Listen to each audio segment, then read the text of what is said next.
so much for all that you do. The Invest Here video is really great, and you know, I am reminded that it really is better here in Cobourg. So thank you for that. My questions are really just a curiosity. If we don't do that, that's fine. When I was following the 69 total jobs that were created, were those directly through just Lucas Point? And if they were, oh sorry, I'll let you. You can. I was going to say you can follow up if and then if not, or was that community wide? And if they were Lucas Point specific job creations, are you able to provide an update on, like, do you track jobs that are created across Cobourg or just specifically to Lucas Point? So to answer your questions, so 60 jobs are going to be created in Lucas Point based off of those 3 new businesses. So 2 of them are site plan approval, so they haven't finalized the deal. One has, it's finalized, they are just waiting to build their building and start operations there. So those 60 jobs will then offset 9 additional jobs throughout the community. So that's like adding an additional employee to Tim Hortons because they'll need to have more coffee because of those 60 employees. So in total, the municipality will see 69 employees. And to answer your question, through the telephone outreach, so we both, my summer student and myself and my colleagues, we will do a manufacturing update, which does all of our employee numbers for the manufacturers, and then do all of our commercial retail services through the summer, which will get the employee numbers for the year. So every year we try and update that tombstone data, which, yeah. Any other members of council? Starting with Councillor Chorley. Thank you, TJ and Melissa, for the update. I just wanted to ask a follow-on question related to Councillor Beatty's question about these 69 jobs. I noticed that the average salary was around 36,500. I'm just wondering if you could give us a little bit of an explanation. It struck me as being a bit low. Is that because those are part-time jobs? So no, the answer to that is no, it's not because of part-time jobs. However, the reasoning behind that was because I'm using data from 2014 through the province. They have analysts which would generate all of those numbers. The province has now issued an RFP to replace that program. So what I've done is so the salary was roughly $36,499, which was 1.9% added to the average salary for food grade production. So those are typically minimum wage positions. But again, that's 1.9% added each year to a 2014 salary bracket. So that's how I got that MC number, which unfortunately is no longer available. Other members of council? Deputy Mayor? Thank you, Melissa and TJ, and thanks, congrats TJ for being elected to the executive of Ontario East. I follow that newsletter, I get that every month, and it's always interesting to see what the manufacturers are doing. 2 questions. You mentioned the smart Northumberland and technology that we have to do in order to be competitive. Those 2 municipalities, I think Stratford and somewhere out west, that's quite a price tag. 23 million, I believe you said, for 10,000 people. The 23 million is, for the smaller one, the 10,000. And I know I was at a conference in Stratford a few years ago, and they were talking about that as part of their OSAM conference. Question is, as we start the 2021 budget, I can't believe I just said that because we just finished 2020, but moving forward, both those questions, I mean, obviously 23 million isn't going to be done anytime soon, but the second part of the question was, you mentioned a few buildings in Northern Industrial Park that needed to move forward, and you mentioned a couple of figures there. Could you possibly, as we get closer to September, give us some kind of breakdown as to what would be needed to make those buildings in Northam more, I guess, usable or more competitive? Are you speaking specifically to my comment regarding a manufacturer who? Yeah, you mentioned some work that needed to be done on a couple of Northam sites. I think to answer your question is the company has actually elected to be a pilot location for this Smart Northumberland digital strategy. Once the pilot is completed, the data will be shared. I guess what I was getting to, TJ, you had a confused look on your face, and I apologize for that. The current state in your inventory development, you mentioned there were a couple of buildings that needed some prep work done.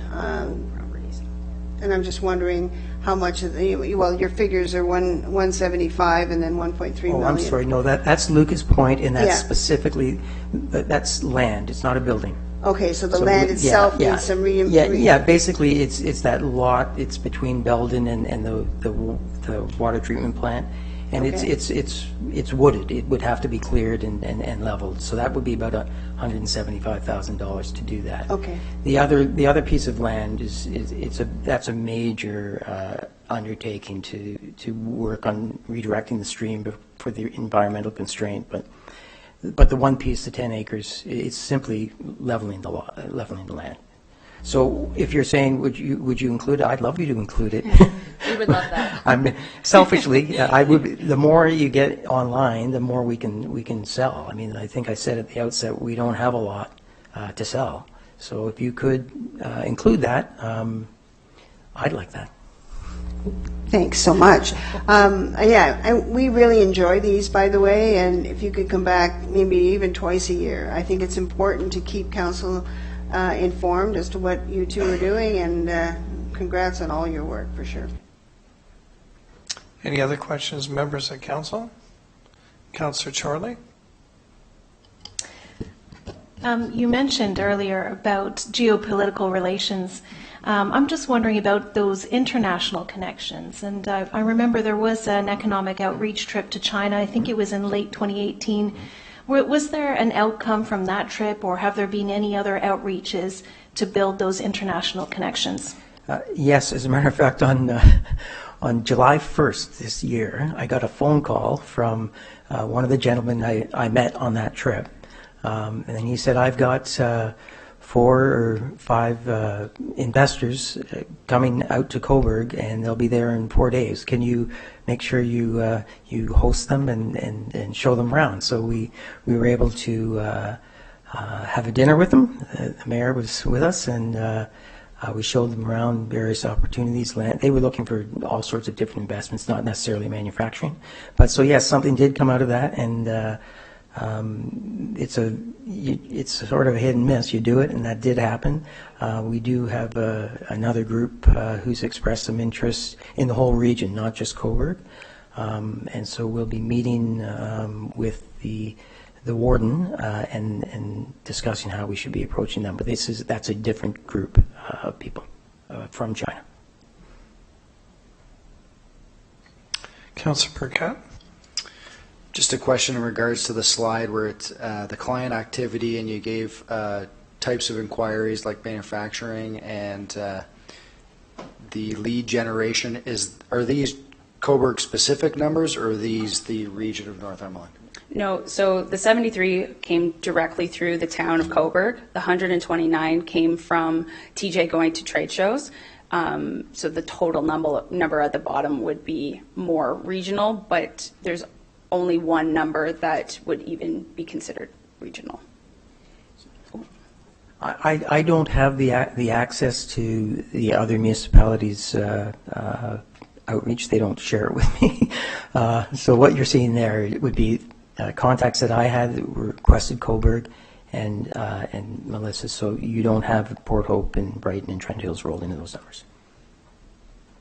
Any other questions, members of council? Councillor Chorley?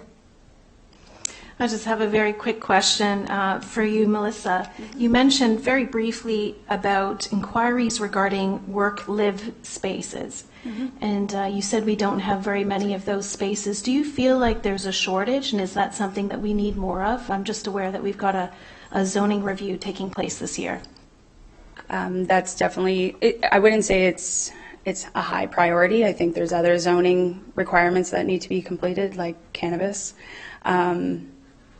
Because currently it only fits into general industrial, but there's an option that it could fit into light industrial. Rob could speak more to that. But as for work, live, I think you might be meddling or merging the two zones together just a little too much. And I would rely on my planning department for that information, just because I don't necessarily think it's viable, but again, you could change it very easily. I should also say that you don't necessarily want to have a commercial property converted into a residence, especially on a lower level. So I think of downtown, where if they wanted to work and build something in their unit, it could look like a home and be a missed opportunity for a business. Okay, any final questions, members of council? Hearing none, thank you both very much for a presentation. Mr. Larmer? Next, Your Worship, we have the presentation of the 2019 Town of Cobourg Heritage Conservation Awards in recognition of their 2019 porch restoration projects. And we have Dave Johnson, Heritage Planner, Councillor Beattie, and Your Worship presenting the awards. Okay, and David, are you coming out to make a synopsis for us, or is it Councillor Beattie? Councillor Beattie, won't you take the lead, please? Thank you, Your Worship, and an extension of gratitude to Dave Johnson for coordinating this on behalf of the Heritage Advisory Committee. This week is actually Heritage Week across Canada, where municipalities recognize caring and creative citizens that have not only chosen to live in a heritage district, but have chosen to take on century homes and keep that character alive, both for the benefit of beautification, the benefit of the external facade for town buyers, walker buyers, as well as for their own enjoyment of living in heritage and historical homes. So the Heritage Committee, through a great idea from the Mayor, we thought that for this year, for Heritage Week, we would recognize 3 outstanding citizens, 2 are homeowners, and 1 is a tradesman who has dedicated his craft to heritage. And we wanted to celebrate them for choosing to invest in the exterior facade of their homes, in particularly porch restoration projects. And the 2 houses that the Heritage Committee would like to recognize are the owners of 465 George Street, as well as 216 Church Street. And I believe the tradesman who worked on these porches, Keith Colterman, is in attendance with us.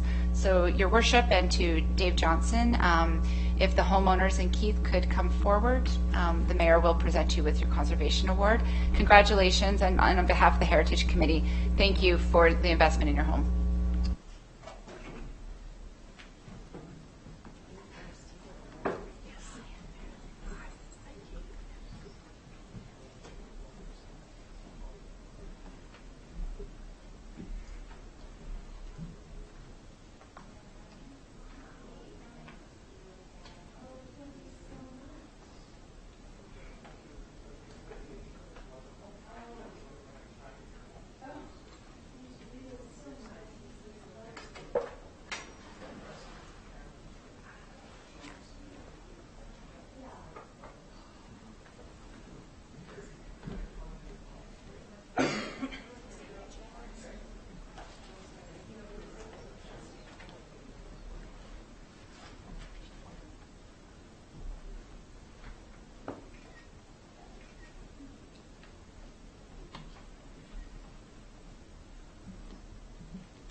And Mr. Larmer, if you, I just actually make a comment about presentation number 3 for me. Thank you.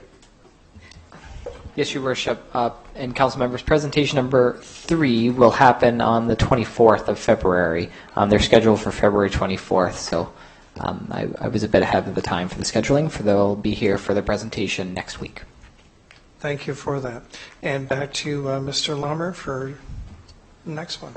So next, Your Worship, members of council, we have delegations, and we have delegation number 1 from Ken Strauss, the Cobourg Taxpayers Association, regarding additional comments on the LUSI proposal to borrow $2.3 million in response to the January 8th, 2020 letter to council from LUSI. Well, Ken, I know you know our council chambers well and you've made many presentations. As a delegation, I'll just remind you of the 10 minutes. I know traditionally you stick to that. We thank you for that. So we look forward to your presentation. Okay, thank you. Good evening, Mayor Henderson, Deputy Mayor Sagan, councilors, and residents. I'm Ken Strauss. I'm a resident of Cobourg and a director of the Cobourg Taxpayers Association. I appreciate this opportunity to respond to Mr. Paul's recent criticism of our delegation regarding the proposal by Lakefront Utility Services, our waterworks, to borrow $2.3 million. The LUSI president and CEO note several times that the CTA are not subject matter experts in the operation of a waterworks. That's correct. We have never claimed expert knowledge of waterworks operations. However, the CTA does have extensive expertise in critical thinking, financial analysis, corporate governance, engineering, together with a keen nose for marketing bafflegab. These are all skills critical to the successful operation of any corporation, including a waterworks.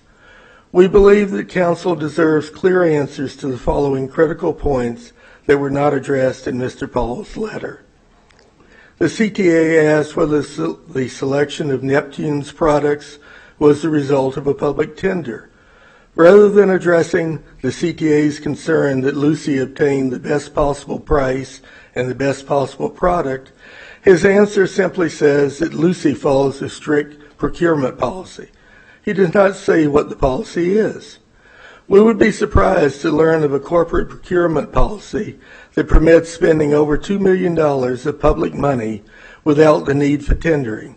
If a public tender is not used for a major product, a clear explanation and justification for sole source procurement is always a requirement. Specifically, was a public tender issued? Where is a copy of the tender available if one was issued? What companies responded to the tender? Where is the tender evaluation available?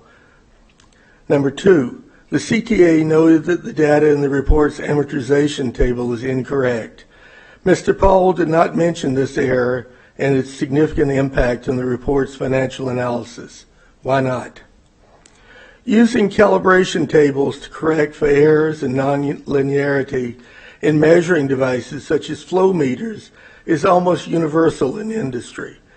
Mr. Paul dismissed the CTA's suggestion that calibration tables might obviate the need to replace meters with a comment that the idea was ridiculous.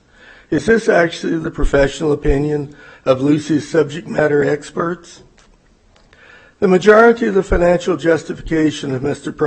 Paul's proposal is based on the underbilling of 309 commercial users which have older meters. He suggests that replacing these meters would recover about $114,000 annually. Based on the data in his proposal, 60% of the underbilling is due to only 100 meters. Why replace all of Cobourg's 4,000 existing meters if the majority of the underbilling results from fewer than 100 meters? Why was this much lower cost option completely ignored in LUSI's proposal? If LUSI is aware that some meters are inaccurate, why were these failing meters not replaced years ago? Mr. Paul blames the year-long delay in bringing LUSI's proposal before council on the time to resolve the William Street beer overbilling issue, which was the result of replacing a meter with no verification plan. The CTA noted that a detailed plan to verify the accuracy of new meter installations was required to ensure that the William Street dispute was not repeated. Mr. Powell did not mention this necessity. Why not? A major issue that the CTA raised was the $800,000 cost of amortizing the $2.3 million debt, and the fact that the discount of $193,000 would not be a savings. Qualifying for the discount would result in a net additional cost to Cobourg of over $600,000. Mr. Paul's response at the end of his letter suggests that the solution would be to simply reduce the loan's term from 15 to 6 years. If accelerated payments are feasible, why was this not part of the original recommendation? The proposal's erroneous and misleading numbers were repeated by Mr. Paul without correction or clarification. Why? Mr. Paul claims that the CTA's submission and presentation were riddled with inaccuracies. Throughout his response, he denigrates the CTA for asking reasonable questions. Questions which a corporate board, or in this instance, town council, would be expected to ask as part of its consideration of a $2.3 million loan request. Mr. Paul's stance is both unfortunate and an unusual way to demonstrate corporate leadership and reflect community values.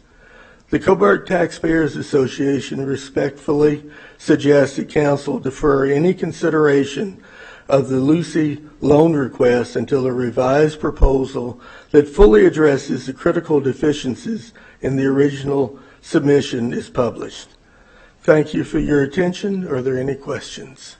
Okay, members of council, any questions or clarification? Seeing none, thank you very much. Thank you. Mr. Larmer? Next, Your Worship, we have delegation actions. Deputy Mayor? Thank you, Your Worship.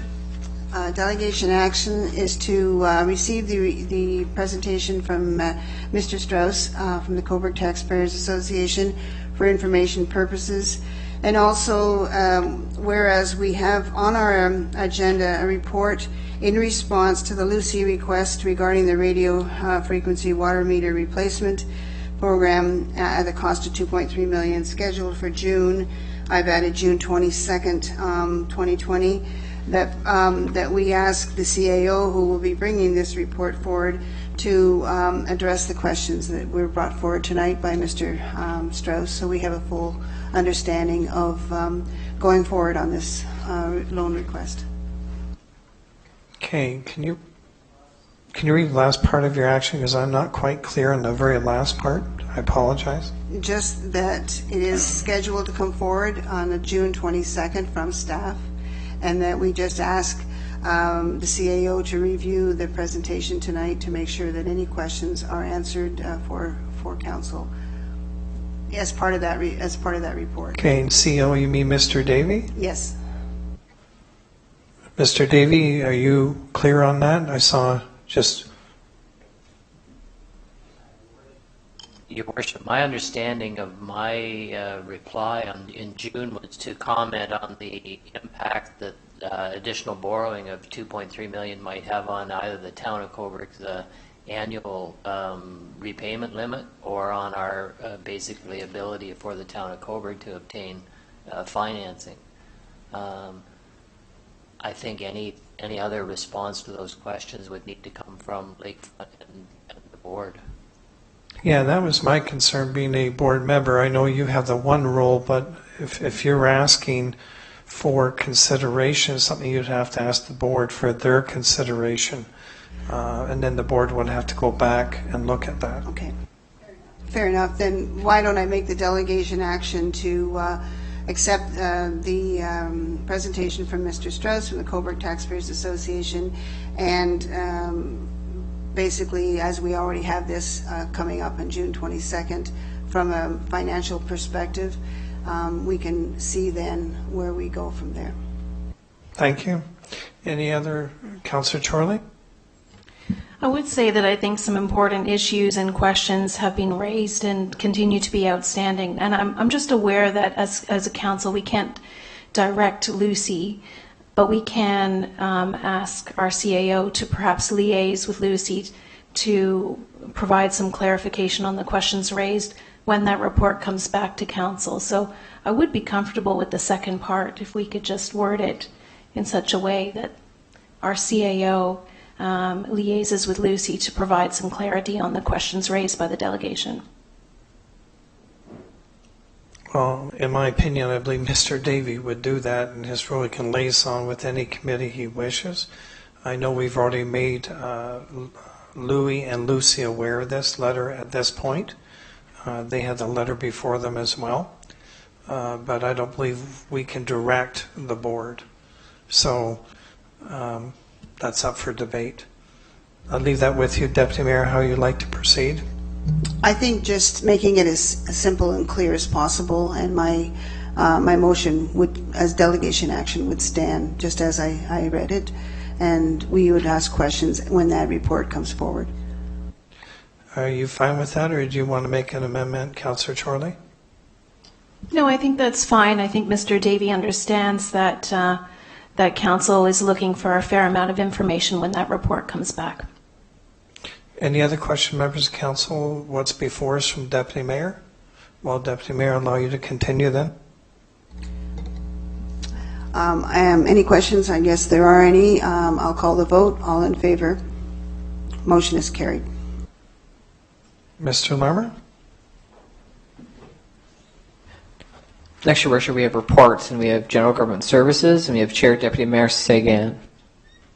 Deputy Mayor? Thank you, Your Worship. First item under General Government Services is a memo from the Municipal Clerk Manager of Legislative Services regarding the Town of Cobourg's Records Management Program policy and the Town of Cobourg's Record Management Retention Bylaw and schedules. I'm going to read the action recommended, which is in front of you in your agenda, and then I will ask Mr. Larmer to walk us through a presentation on this fairly extensive part of his portfolio. So the action recommended, the Council received the memo from the Municipal Clerk Manager of Legislative Services for information purposes, and further the Council authorized the preparation of a bylaw to be endorsed and presented to Council for adoption at a regular Council meeting to approve and establish a records retention bylaw and associated schedules for the classification, retention, and destruction of records for the Town of Cobourg. And further, that Council authorized the delegation of authority to the municipal clerk for establishing and amending retention periods for the records of the Corporation of the Town of Cobourg. And further, that Council endorse and adopt the Town of Cobourg Records Management Program policy to establish the framework for the creation, implementation, and maintenance of the Town of Cobourg's Record Management Program to ensure that full and accurate records are created, captured, maintained, and disposed of in accordance with legislative and operational requirements.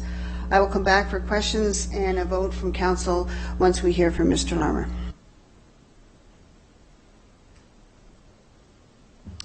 Thank you very much, Deputy Mayor, members of Council. I think it's Council's lucky day. Fantastic Four's not here, so I get to use some of their time with this records management presentation. So I just want to really review. There's a number of different applications that come associated with this council motion. There's our records retention bylaw, which has a number of components in it, as well as a record retention corporate records management program, as well as a very in-depth 90-page records retention schedule as well. So this is council's part of their strategic plan, which I'll get into, initiative. We worked with Brinley Consulting from last year's budget of $25,000 to create this retention schedule and this records retention program. So I'm just going to briefly go through it very quickly. It won't be that long, I promise. So part of the mandate for this term of council is that we are making sure that all of our corporate records are followed through, preserved, classified, retained, and destroyed pursuant to legislation as well as legal requirements. So just going back, apologize, we created a records program mission, and just without going too in depth, I just say that my former staff member Robin Bonneau, which was the former records committee coordinator, put a lot of time and dedication to this, as well as with myself, with the consultants. So she left her mark with this program, which will last on forever. So I just wanted to make mention to her. She provided a lot of hard work in this process, so it's going to last a good legacy for our corporation. So records management is something that we do daily in our lives as well as in our corporations, and if anyone runs a business, they know that good records management is an important process, whether with employees and with yourself, whether it's a small business or large corporation. Basically, records management as part of a definition of ARMA, which is Association of Records Management Administrators, which is the international association, basically levels as a systematic and scientific control to all the recorded information that an organization needs to do business. So basically, it's, in other words, organizing information so people can find it, which is the major process that we're trying to accomplish in the town of Cobourg, to make sure that when one individual like myself doing an FY request can walk to one department, go right, follow the retention schedule, go to a filing cabinet, pull that, as well as comply right away as part of the legislation requirement. So that's what we're trying to accomplish.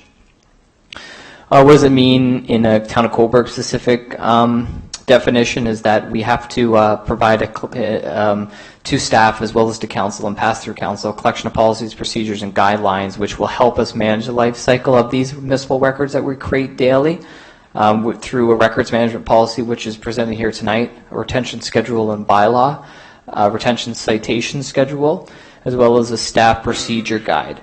What is ongoing from this process is that we're going to have continuous staff training, information privacy records storage review as well. So we're going to look at across corporate wide of how we manage our privacy and our information of all our records, as well as we store our records too.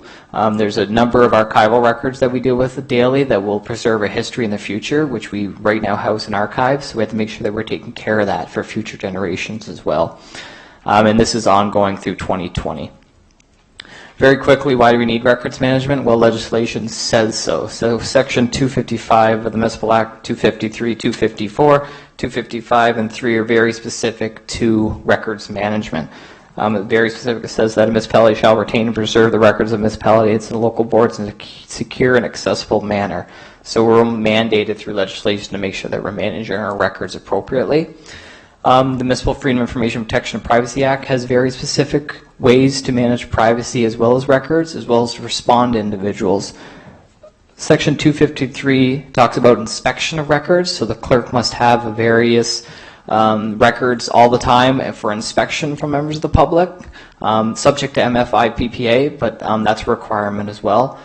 And Bill 8 came out, MPP, which is the Accountability and Transparency Act, with some major requirements that came through, which talked about that. And right now, our retention schedule deals with 280 federal and provincial statutes, which require creation and retention of municipal records. So every day, we are operating with the Municipal Act and other points of legislation, and we are required to create records between these for certain years.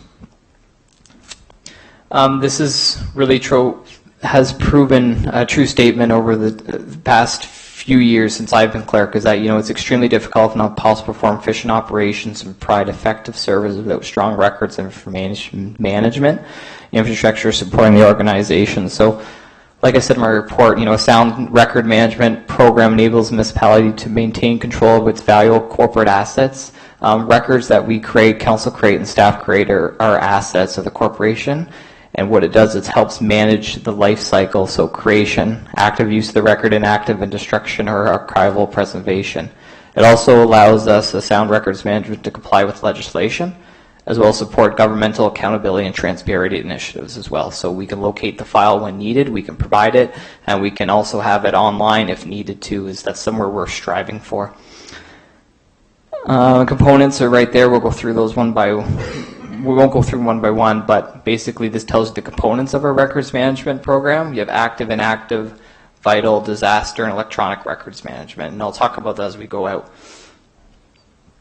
Council's strategic plan spoke with develop an integrated records management system, where this is basically the final component of that.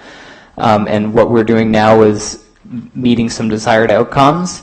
One of the main one is we're hitting the Section 253, 254 of the Municipal Act, information that's stored in a way that's accessible and for present and future generations, as well as an easier, fastest to access these records through a variety of different means as well, internally and externally, is the ultimate goal for members of the public. Quickly, I've just added a section here about municipal council records. I'm not going to go in depth to this, but basically I think what the council discussion is, do we fall under this? Not overly. Council members, there's IPC decisions, commissioner decisions as well regarding council records, and if an MFI PPA request came for council records, there's a very in-depth and situational review that the head of the institution, which is me, to apply different exemptions through the FOI or MFI PP legislation for records. So I kept a little definition there that's pulled from the records management policy, just to give you an idea.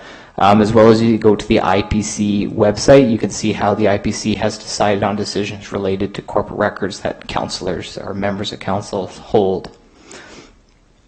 As well as at the start of the term, we provide each council member a copy of Municipal Freedom of Information Act guide for municipal councillors. Just gives another opportunity or some helpful ways how council members can manage the records.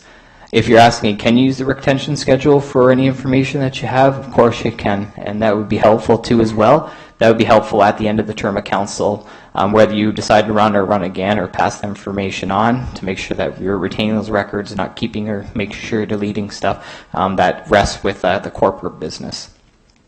Very quickly, I'm just going to go over the records classification system to show you how it works. So we're using what's called the Ontario Municipal Records Management System. There's over actually 250 municipalities, I apologize for that actually use this process. Basically, the information professionals have developed this in early 90s, and what it does, it classifies into a specific retention schedule based on legislation, citations of provincial and federal legislation. And what it does, it categorizes them, what the municipalities deal with directly, into a classification system that works for us.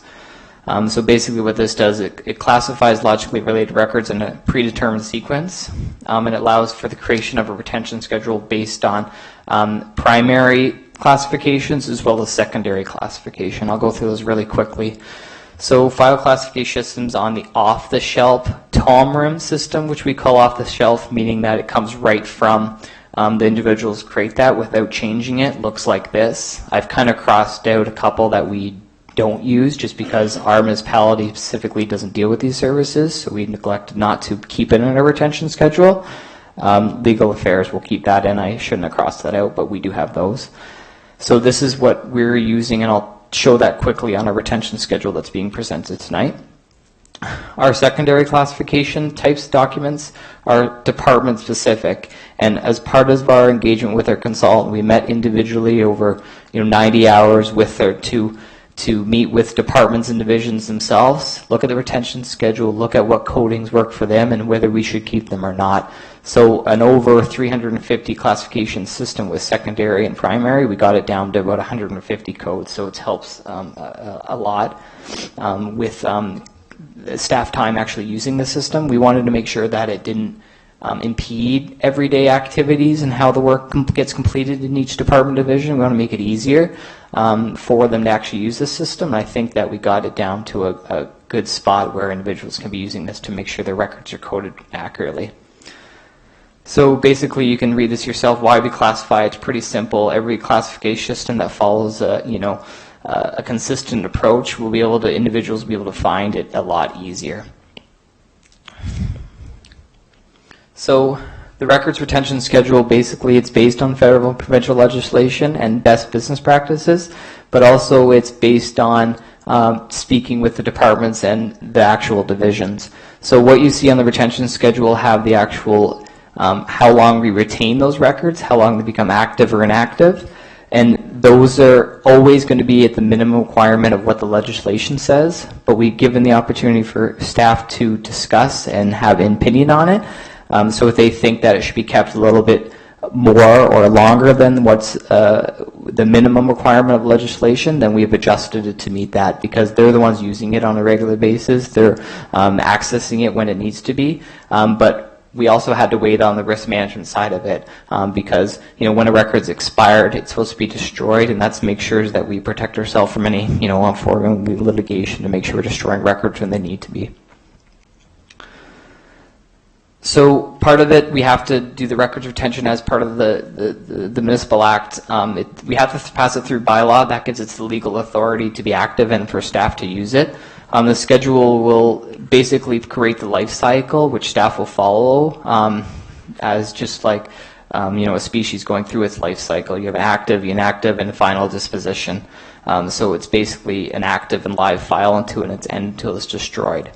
So this will actually come to council yearly. We will make sure council sees this. We are providing a delegated authority to the clerk, which is myself, to make sure we're maintaining up to date or any significant changes to these policies prior, but we'll make sure that we bring this to council for yearly review, as well as to be passed by council to make sure that we're keeping up to legislation and citations that come through down through the government, through federal and provincial statute changes.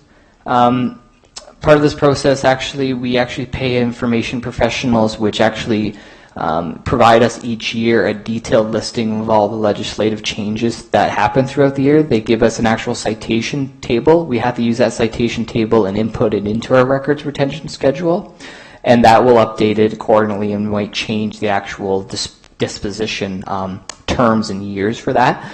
But that saves us, it's about a budget, it costs about, I think, $300 a year to do, but it would save hours and hours of work of going through each legislation and seeing when it's been updated or not, so that really helps every year. You can read these for yourself, but I've actually defined each of the records as part of the records management policy. I think it's interesting to note that we did have a records management policy and guide and retention schedule prior, and this was prior to 2012, but this was the age before a lot of electronic records were done.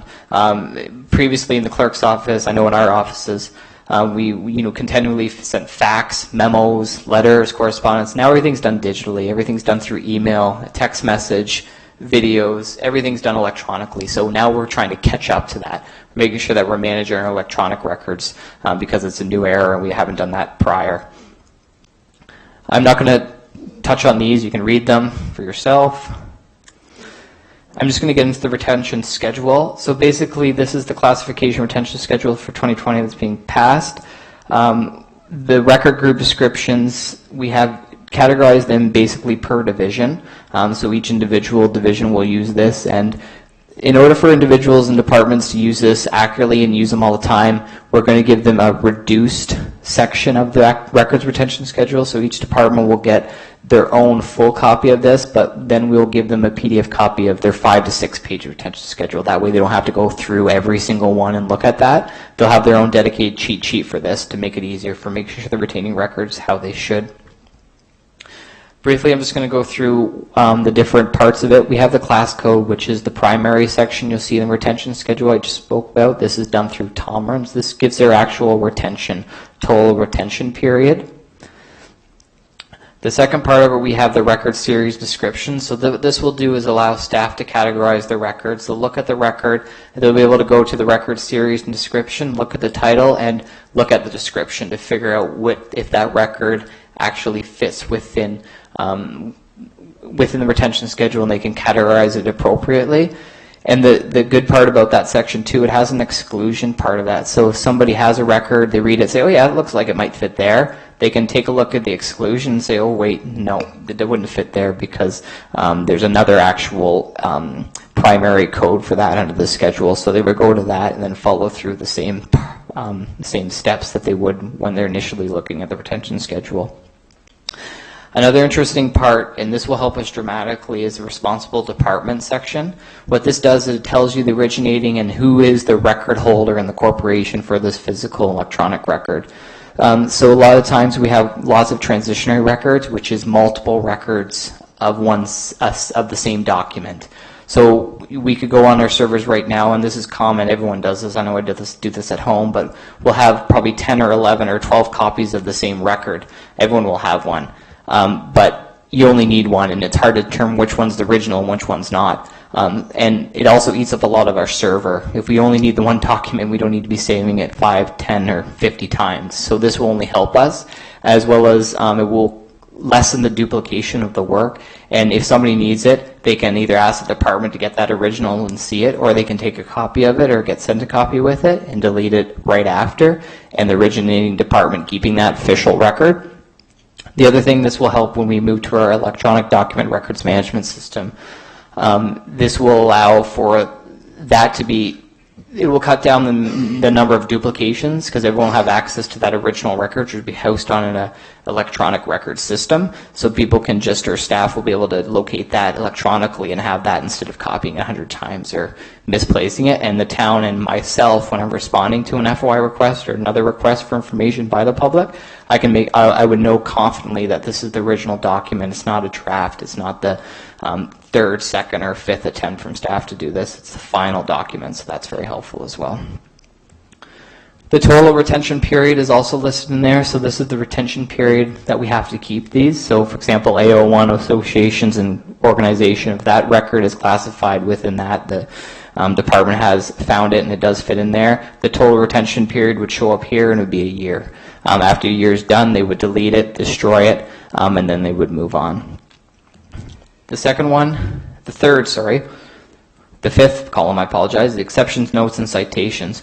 So this is where a couple of the other definitions we'll talk about quickly will show up. You'll see down below there's the PIB, the V, the PIB, and then there will be a lot of GO 696. What those do is they show staff as well as the public as well as council the citations for that. So if you see a GO 65, you can go to the very end of the retention schedule, go to the provincial or federal citations, look for that code, and you'll be able to see what act, what section, what regulation, and where it falls under. And that's where we'll update the schedule on an ongoing basis every year. So that'll be updated all the time. That's why we'll bring it back to council to kind of justify why we're doing that. And if it's above and beyond, we can explain that to council, the why, you know, as a corporation, we're keeping those records longer than what the citation says. I'm just going to quickly go through these because they could be confusing for some people. The P, S, E, V, PIB, and the archival review. Basically, when you see a P, and I just pulled up one, which is the bylaw section. So every bylaw that's passed by council is a permanent record. The original copy as the clerk under the Municipal Act, I have to keep the official sign copy from the clerk as well as the mayor, as well as a sealed copy. So that's a permanent record, and what that does has to be never destroyed, never deleted. We keep that all the time, and we put that into our archive. So permanent just means all the time, never delete it. Superseded basically means replaces an older one with a newer version. For example, here I put the Human Resources Code of Benefits program. Sometimes when a new rate, brochures, or different correspondence is done, if one is new on a previous program, we'll get rid of that old record and replace it with the newer one. So that's a retention period for that, which is longer than just, a little bit easier than just having a date or a year. It just replaces the newer with the older with the new. Event, basically this is when event-based disposition. So once a registered event occurs, disposition schedule starts. So once that event's done, so I put the election. Basically after 4 years, the event's over. We'll keep those records for another 4 years. We'll start the other election. We'll delete the previous 4 years. So we'll go in that subsequent offense. So that flags to me that I have to keep it for that 4-year term. The reason we do that, and probably part of the GO 69 citation table, is the Municipal Elections Act says there has to be a compliance audit committee for every 4 years of the election, which people can make compliance audits on past candidates. That goes for the 4 years, so that's why we have to keep a lot of those records, especially the financial statements of individuals that ran for council too. So this retention schedule just mimics what the Municipal Elections Act says. So that's kind of an example of a citation for a piece of legislation provincially. And quickly, a vital record. So vital records are important because if there's other, basically this is continuation or resumption of town of Cobourg business in the event of a disaster. So these records are very important. They need to be secure. They need to be located somewhere that we can get them in case there's a disaster emergency, or in case those individuals that are using them all the time, they're secure and we know where they are through a retention schedule so we can grab them. I use the example of banking, so something happens and we'll know that we need to make sure that we maintain those records and we're keeping them safe so that we can continue on with our business if there is ever an event of a disaster. Another one that's really important is the PIB you'll see there. This is called a Personal Information Bank. This section actually is in subsection 2.1 when it talks about the definition of what a PIB is, that the town of Cobourg and every department, not just mine, community services, public works, parks and recreation, planning and development, we're collecting personal information all the time. We're creating this and collecting this as part of their everyday duties and tasks, but individuals have the right to protection of privacy, and make sure that we're managing this protection of privacy, and when we're collecting this information that we're keeping it secure, locked, and confidential. And so what the IPC says, we have to keep this information privacy bank, which is going to be really helpful when we have an EDRM system, because any individual that wants to have their information corrected or have access to their personal information, they can go to us or even the IPC to make sure that we're maintaining that accurately and privately and securely. So that's an important one as well. So what that does is flag the department or division that this specific file is very be conscious, because it does have personal information and we have to make sure we're maintaining that. And if ever we're questioned on that, we have to make sure that we're keeping it secure and private. And very simple, this is just archival record. So the star, I've done council agenda minutes. When that appears, this means this is historical value to the town of Cobourg. We do have an active archival services agreement with the county of Northumberland, and I like to call it the Cobourg Archives down there, because we have over almost 200 people coming there a year accessing archival records related to the town of Cobourg. So they're looking at minutes from early 1800s, late 1900s, bylaws, treasurer notes, and we're copying these for them and preserving them. So this archival records, again, makes it important that us as a corporation are putting these in climate controlled areas. We're making sure we're maintaining them and keeping them safe and out of reach of any harm, disaster, flood, anything like that, because these are important value to the future generations as well. Really quickly, I'm just going to go through the records inventory database. So what we created for all staff is an actual records inventory base for them to use until we get on with our electronic document records management system. So every record that's created, once this is passed, they'll have to categorize it and keep track of it. So basically, a lot of these are pre-populated columns that staff will use, and what they do is basically have the full retention schedule and the citation classification directly embedded in them. So you'll see the 1, 2, 3 kind of brown. It's hard to see on there, but they're grayed out. They're actually in the agenda a little bit better. All those will pre-populate when the individual selects the primary code and adds the secondary code in there, and that will give the retention schedule to the actual employee. So they'll know right away that when they put one in, they need to keep it for 10 years or 7 years, and that'll be the tracking system for them. Part of our management, and I've attached an audit as well as I explained the destruction policy that we're going to have in place, is that I, as clerk, using this system, and hopefully it'll get a little bit easier when we move to electronic record management system. Each year, we'll go to each department's and division's record inventory database, enter a little bit of algorithm, and it'll generate those records that can be destroyed for that year. They'll take that with them, they'll destroy those records, we'll come watch them, order the shred, and then we'll give them a certificate, which I'll show you, which in case we do have a court action or a legal action that comes against the county and we are made to produce records, we can show them a destruction certificate based on our retention schedule and submit that as evidence to show that we have complied with legislation and we even got rid of those records as needed. So the records management policy, you've all seen that. Basically, this is something going to be done by council. It sets out the roles and responsibilities. It's managed by council, and this will have a periodic review as well. Basically, this sets the stage of how we're going to manage records entire corporation. So all individuals, there's roles, responsibilities there.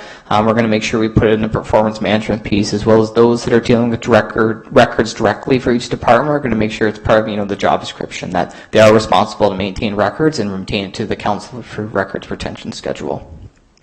I'm not going to go through that. So just briefly, I didn't put them all here. I attached one, which was the auditing records management program procedures, just to give you an idea of how we're going to manage this. But I've put a brief abstract of each procedure within the actual report. So we have our classifying records procedure, naming, labeling, filing records, digitalization, security, storage, and access, email procedure, record destruction procedure, and then the auditing.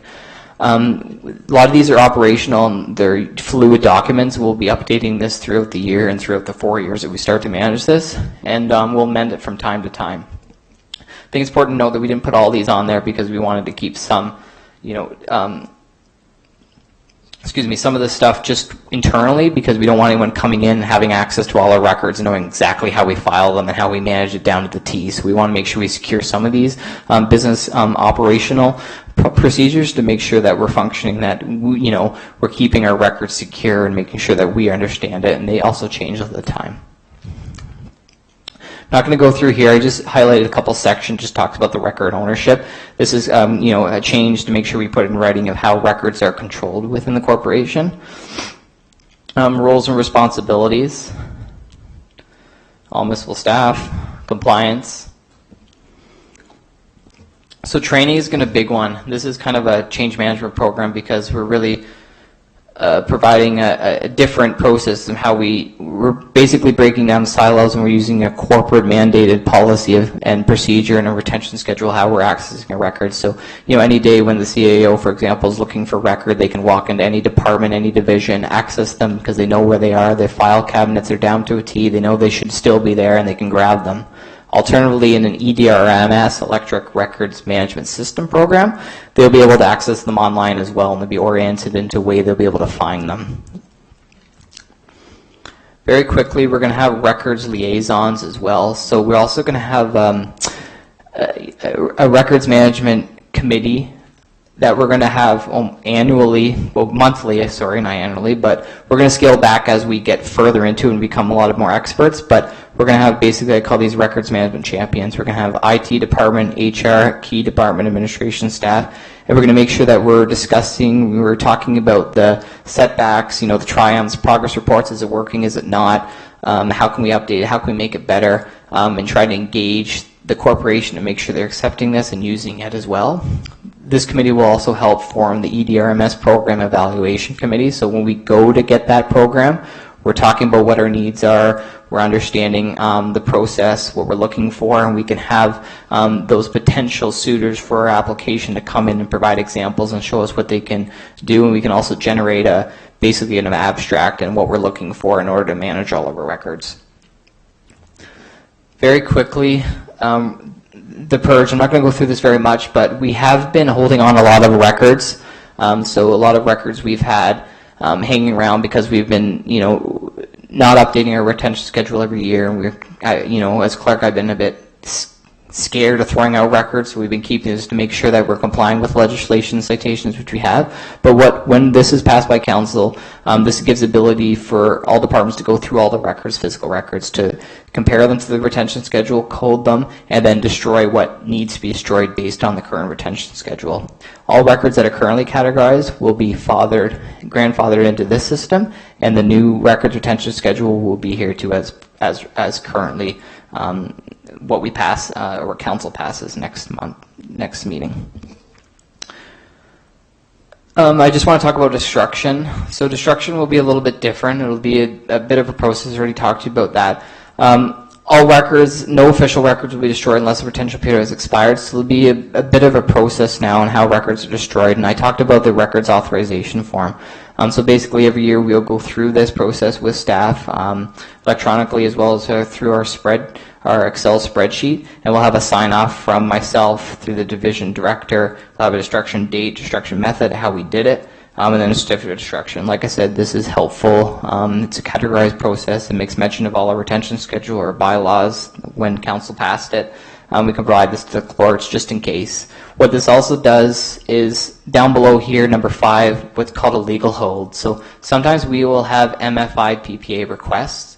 Sometimes we'll have litigation on certain matters. What this process allows us to do as well is allows us to put legal holds on certain records. So if the retention schedule comes up for this record to be disposed of, it'll be known there's a legal hold, and we won't destroy that record just because we'll have to wait for litigation. Litigation sometimes can go on for 5 to 6 to 10 years, so we have to keep that record as part of that. And the clerk's office, through this retention schedule, as well as when we go to electronic records management system, we'll have ability to really hold these records fully and know for sure that they're getting kept just in case there is that legal action that comes against us.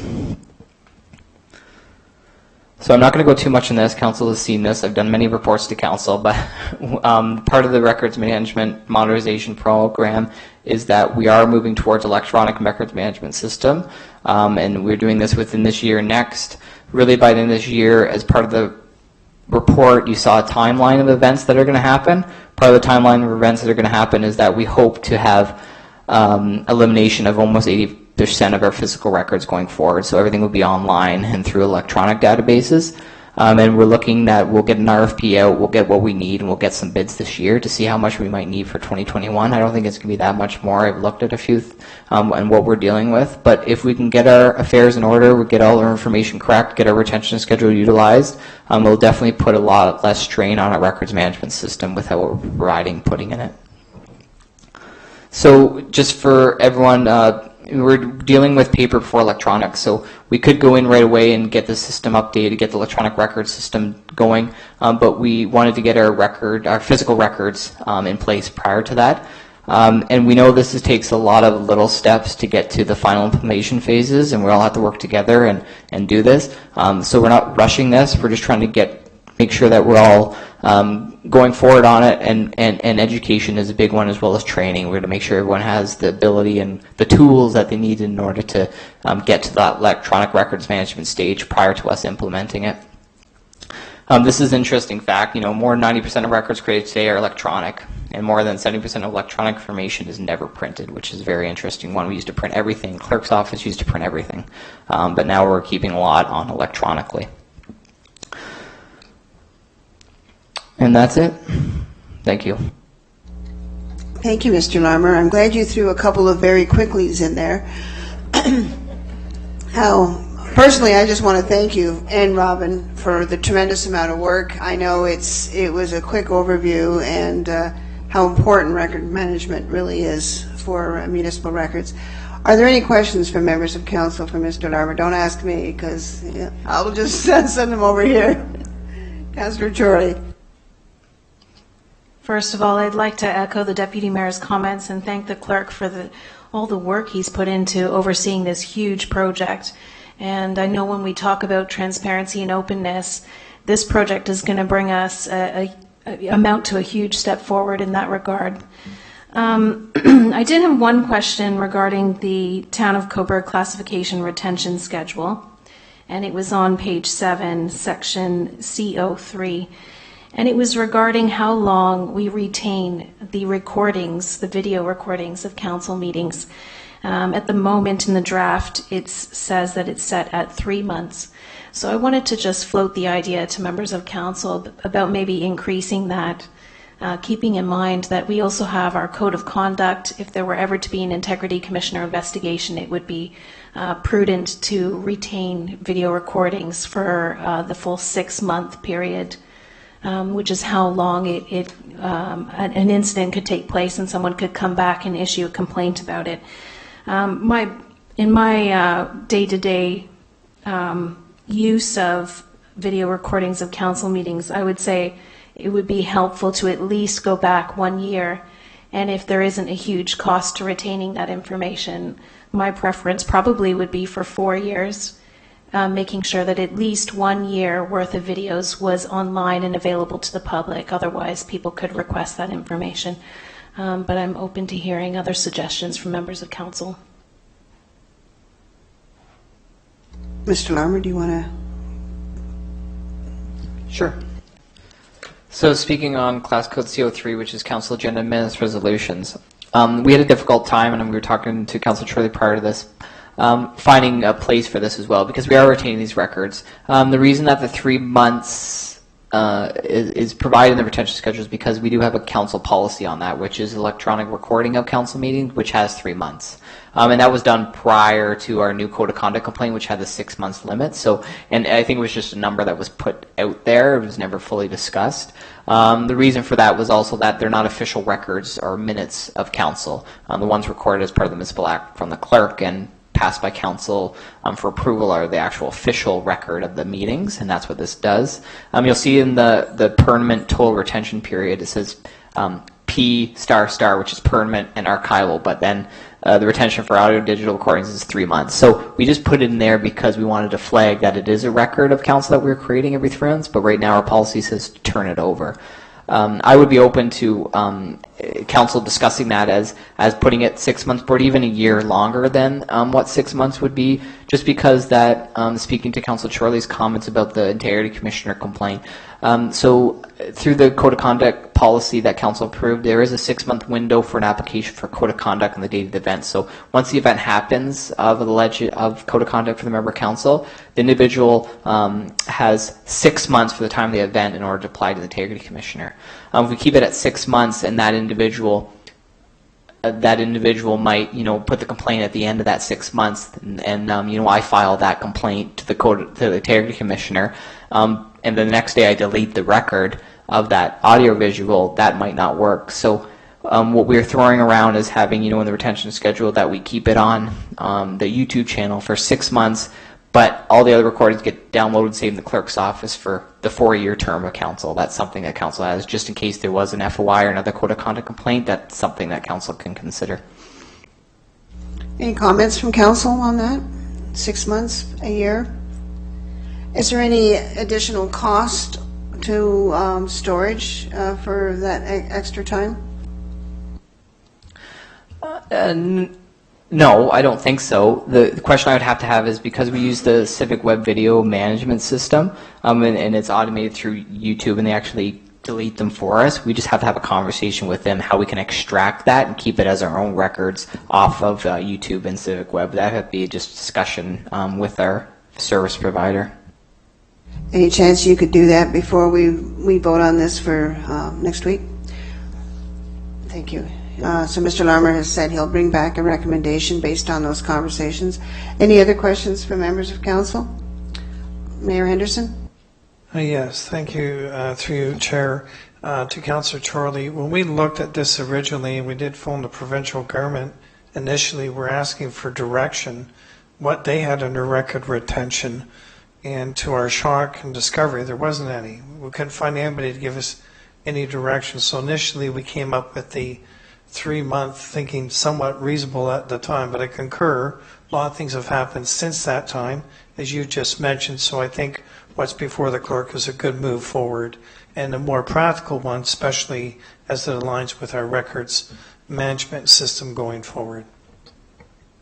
Thank you, Your Worship. If there are no further questions, Councillor Chorley? Just one more quick comment on that front. Recently, I was responding to a citizen inquiry regarding our strategic plan, and I was trying to go back and look at our discussion when we were putting our strategic plan together. So that was also just over a year ago, and the video is not available anymore. So I think it would be great if Mr. Larmer can bring us a recommendation on just how to fine-tune that one line, but otherwise I think this is a terrific records retention policy and retention schedule. Thank you. Mayor Henderson? Yes, I believe you caught it, Deputy Mayor, but in case you didn't, I know Mr. Larmer was quite proactive and already putting some figures in for 2021 budget, so hopefully I'm hoping you've noted some of those numbers down already for maybe this coming year. Did you see where that comma was, though, in that 50? It could have been 500 if that comma gets moved over one. So I'm assuming that was just an extra zero, correct? Thank you. Okay, the motion is on the floor. I'm just going to call a vote. All in favor? Motion's carried. Thank you. Mr. Larmer?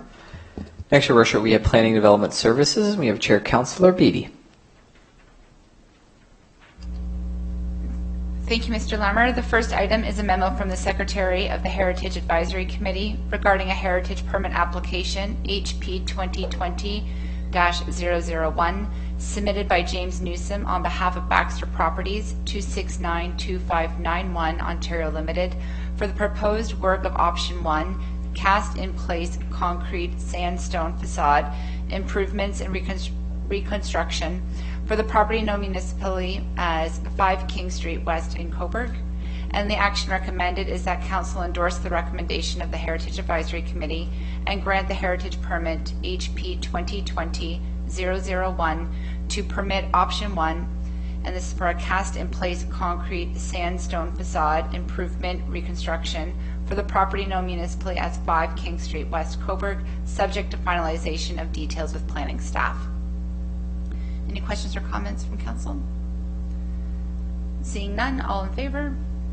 Carried. Or all opposed? Carried. Thank you. Item number 2 is a memo from the Senior Planner of Development regarding a subdivision agreement, the development of 4 residential lots on the property known municipally as 271 Clyde Street, Cobourg. The action recommended is that council authorize the preparation of a bylaw to be endorsed and presented to council for adoption at a regular council meeting to authorize the mayor and municipal clerk and Lakefront to execute a subdivision agreement with Jana Ewart and Lakefront Utility Services, Inc. for the development of 4 residential lots on the property known municipally as 271 Clyde Street, Cobourg, subject to the finalization of details by municipal staff and applicable agencies. Any questions or comments from council?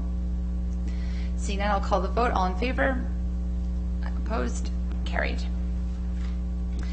Item number 3 is a memo from the Senior Planner of Development regarding an application for site plan approval, and this is for 1111 Elgin Street, West Cobourg, Trinity Development Group and the Northumberland Shopping Center, Inc. And the action recommended is that council receive the application for site plan approval for, I believe that should say 1111 Elgin Street. It just says 111. 1111 Elgin Street, West Cobourg, and refer the application to the Planning Department for a report. Any questions from members of council? Seeing none, all in favor? Opposed? It's carried.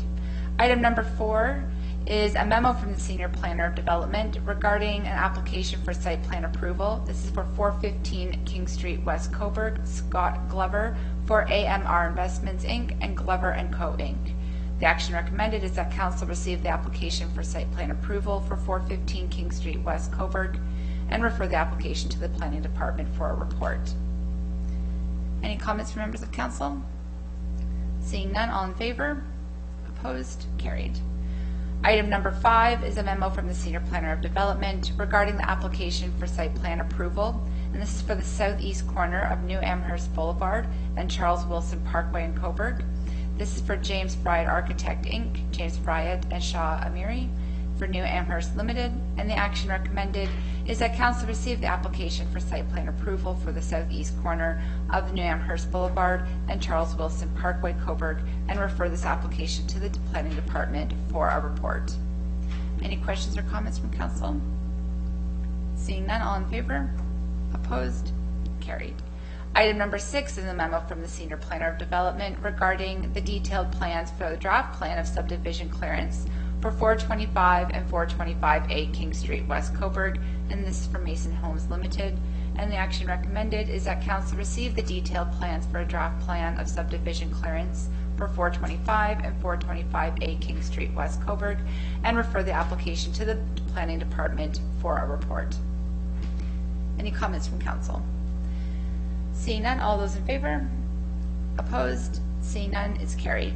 And finally, item number 7 is a memo from the Senior Planner of Development regarding detailed plans for draft plan and subdivision clearance, the lands generally north of Darcy Street and Nickerson Drive, Cobourg, DM Wills Associate Limited and LeBlanc Enterprises. The action recommended is that council receive the detailed plans for draft plan of subdivision clearance for lands generally north of Darcy Street and Nickerson Drive, Cobourg, and refer the application to the Planning Department for a report. Any comments from council? Seeing none, all in favor? Opposed? Seeing none, it's carried. Thank you. Mr. Larmer? Next, Your Worship, we have Public Works Services. And Councillor Darling's absence, we have alternate chair, Councillor Nicole Beattie. Thank you, Mr. Larmer. Item number 1 is a memo from the Director of Public Works regarding the award of the Kerr Street and Midtown Creek Flood Reduction Pond Tender, CO-19-28, Department of Public Works. Action recommended is that council award the Kerr Street and Midtown Creek Flood Reduction Tender to Bain Construction Limited in the amount of $6,563,720.91, including non-refundable taxes. Any questions or comments from council? My apologies, Deputy Mayor. Thank you, Chair. I just wanted, I guess, the public to know that in our recent budget deliberations that this item for the Kerr Street extension came in at $2.7 million, and now we're awarding a $6 million basically account. I just wanted to make sure that the public did read this report from staff, showing that the money comes from development charges, small communities fund, federal gas tax, the Ontario Community Infrastructure, OCIF, sanitary sewer reserve, and debentures to add up to the 6.2 million, so that there's no confusion out there, because this was the highest item on our budget, but it's considerably higher here tonight. And thank you for reinforcing those details as outlined in the report. Any other questions or comments from council? Okay. Seeing none, all those in favor? Any opposed? Carried. And item number 2 is a memo from the Director of Public Works regarding a bylaw to authorize the repeal bylaw 095-2019 regarding the execution of an agreement with BTS Network Inc. to operate extended accessible transit service. And the action recommended is that Council authorize the preparation of a bylaw to be endorsed and presented to Council for adoption at a regular Council meeting to authorize the municipal clerk to prepare a bylaw to repeal bylaw 095-2019, being a bylaw that authorized the execution and agreement with BTS Network Inc. to operate extended accessible transit service in the town of Cobourg. Any questions or comments from Council? Councillor Charlie. Thank you. A question through to Director Wills. I was wondering, just for the benefit of council and for members of the public to understand the accessible transit service a little bit more, could you just explain if you have any understanding of why BTS chose not to pursue this partnership with the town when they had been providing it in 2019? And also, how has the service changed from BTS providing the extended service in 2019 to Century providing it in 2020? I note in your memo that the operating times have changed, so that the extended service, which last year went until 11 p.m., this year is going to 10 p.m. Can you just explain why the change? Is it because of the availability of the operator? Is it because of budget? Or is it to meet the needs of the community? And I was also wondering whether the Accessibility Advisory Committee was consulted on that change of operating hours.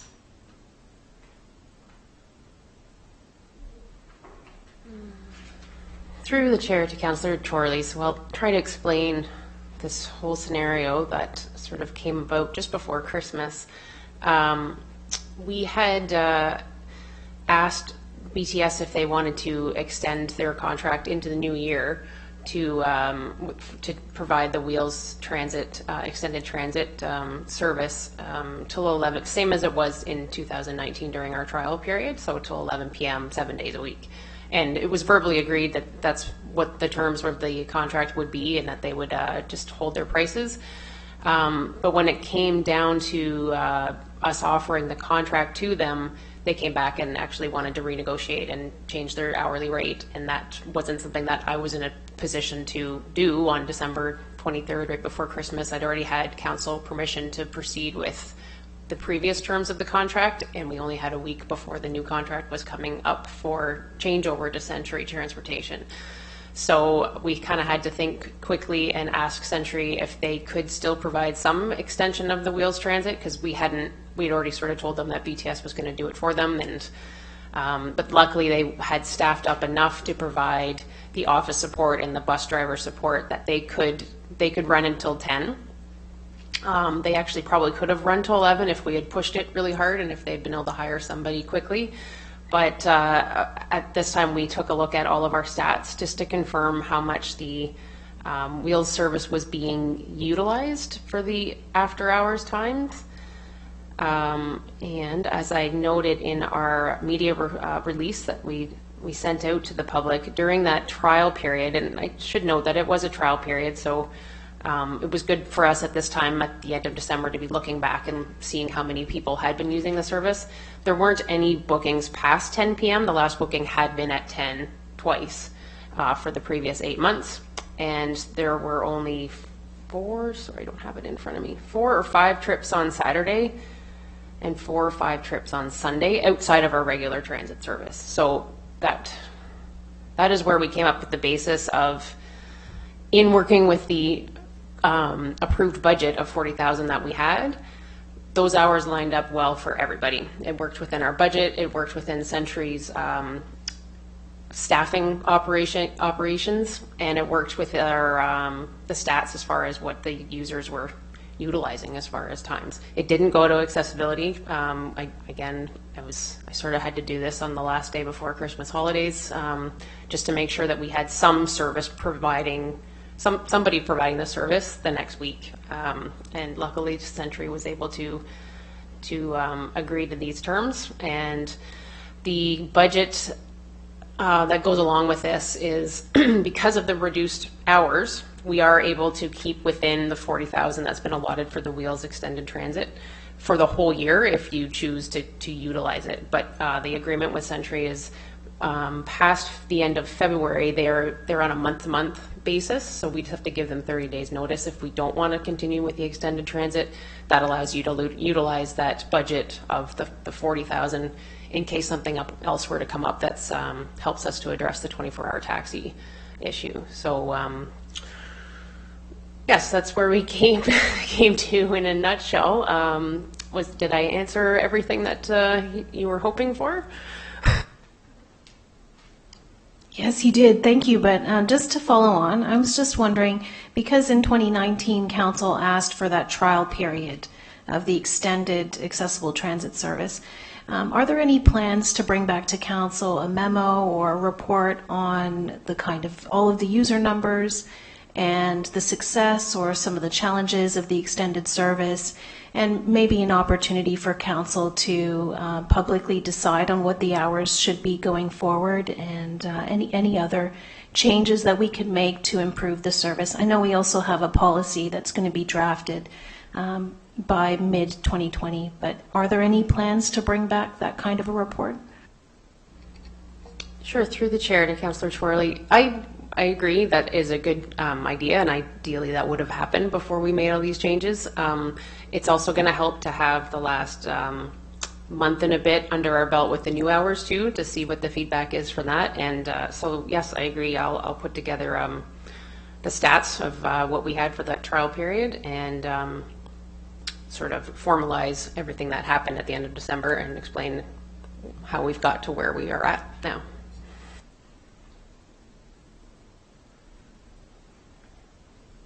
Deputy Mayor? Thank you, Madam Chair.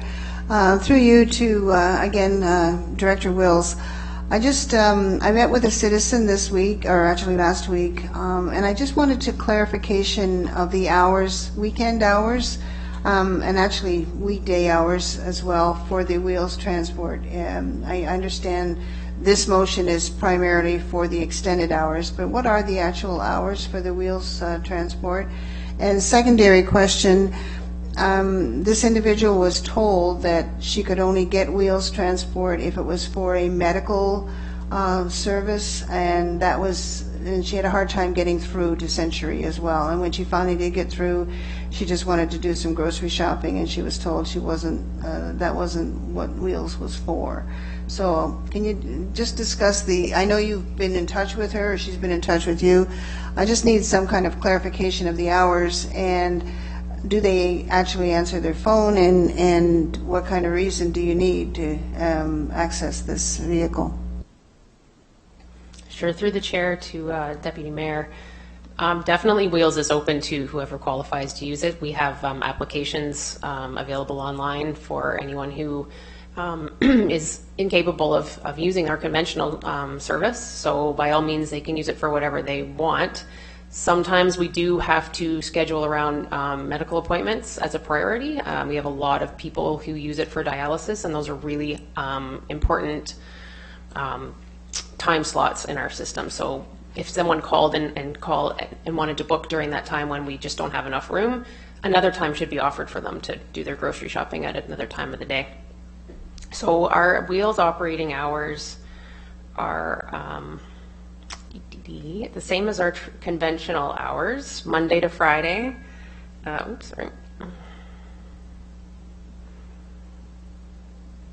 Monday to Friday, we're 6:15 to 7:45. And the extended hours goes till 10 on Monday to Friday. And then Saturdays, we operate 8 to 4. Oh, I'm sorry. I'm looking at the office hours. 8:15 to 6:45. And Sunday is 8:30 to 3:45. Let me confirm.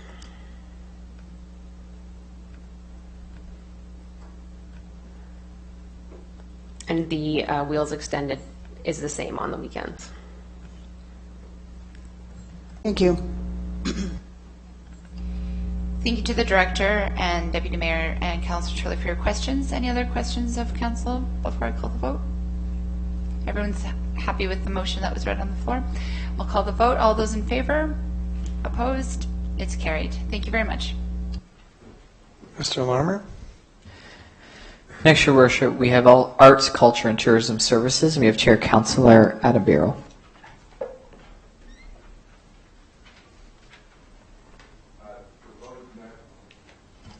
Proposed Memorandum of Understanding and MOU between the Town of Cobourg and the Cobourg Public Library. Notice of motion. Action recommended, whereas the lack of clearly defined roles and responsibilities between the Cobourg Public Library Board and the Town of Cobourg negatively affects the budget requests, deliberations, and approvals for the Cobourg Public Library. And whereas the Memorandum of Understanding would provide clear direction on roles and responsibilities between the Cobourg Public Library Board and the Town of Cobourg. Now therefore be resolved that Council instructs staff to draft a Memorandum of Understanding, an MOU, to clearly define the roles and responsibilities and relationships between the Town of Cobourg and the Cobourg Public Library Board. And further that the Council Coordinator of Arts, Culture and Tourism, Interim CAO, Municipal Clerk, and the CAO and Chair of the Cobourg Public Library Board be present during the discussions between the Town of Cobourg and the Cobourg Public Library Board when drafting the MOU. And further that,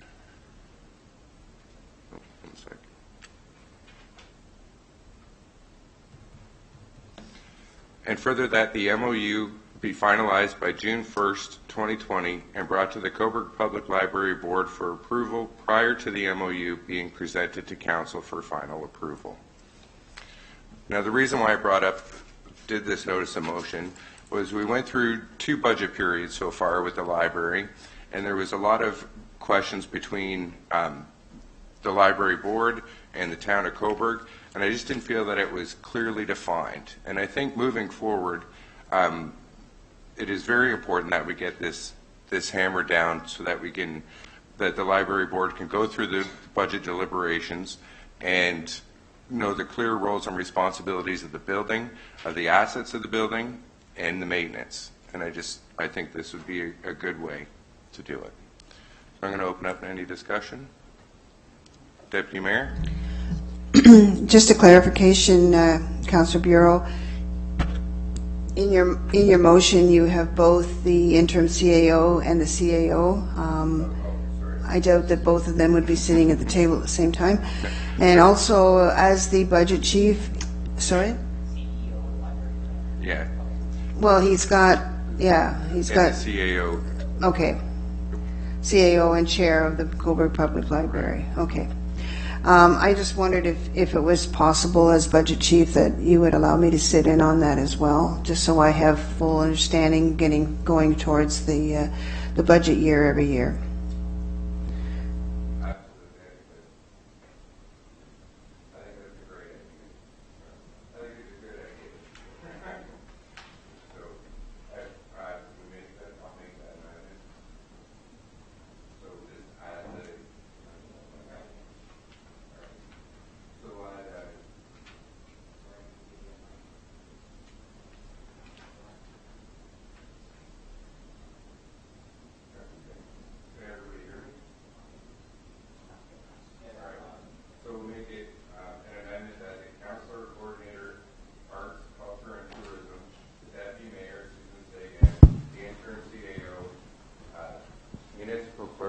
and the CEO and the chair of the Cobourg Public Library. Any other discussion? Other than the Susan part? No. The Suzanne? Yeah, you said Susan. My apologies. I mean, come on, Adam. All right. All in favor? Carried.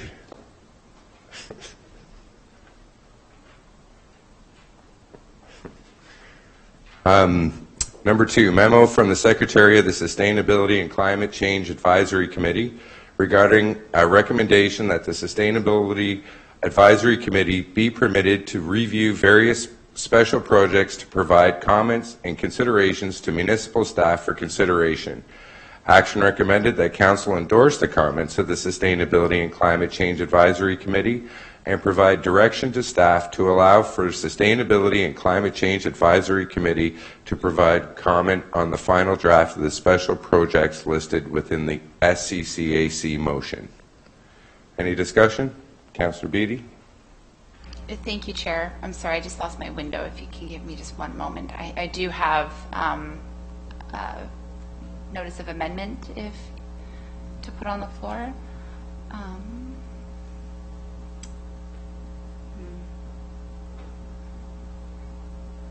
Oh, I'm sorry. I lost it in. Excellent. No, sorry. Right. So I actually appreciate the due diligence and the detail in which the committee has put this motion together for Council's consideration. Upon reflecting and talking this through with planning staff, because I wanted to make sure that the recommended motion from the Sustainability Committee didn't impact, first of all, PDAC's mandate and the workflow and the timelines that the planning staff works with to get their reports to that committee as well as to council, and keeping in mind that we kind of already approved this level of detail in their work plan. So I don't really feel that this level of detail in the recommended motion is overly necessary, as well as keeping in mind that half of the special projects listed in the motion are going to intersect with the Sustainability Committee's mandate anyways, and then the other half of the special projects have that public engagement period where all members of the community, advisory groups, and special interest groups have an opportunity to provide comment and review of reports and documents to planning staff. So with that said, my motion to amend is hopefully an alternative that achieves the goals of the Sustainability Committee and as well complements the workflow process of the Planning Department and its relative committees. So the motion is very short, and it's a recommended action that Council receive the motion from the SCCAC for information purposes, and further that Council advise the SCCAC Chair to contact the Director of Planning and Development to be added as a stakeholder for engagement purposes in order to receive future updates, information, and documents related to these special projects for review and commentary.